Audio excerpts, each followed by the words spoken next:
kundër të aktës kombëtare, kundër qeverisë e 91-shit. Ne jemi për Shkodrën, për demokracinë. Demokracia të shpëtojë. Për gjithë senarët e përgatitur kundër Shkodrës.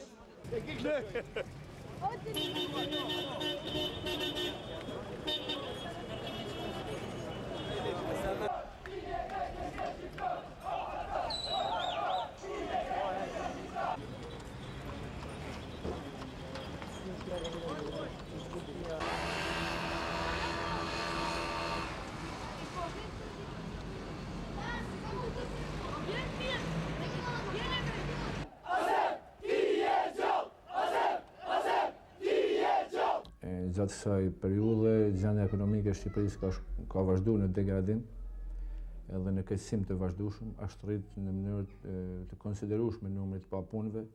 Në Shkodër mund të them se kemi rreth 40.000 papunë. Janë mbyllur shumë firma të huaja, investimet e huaja mungojnë.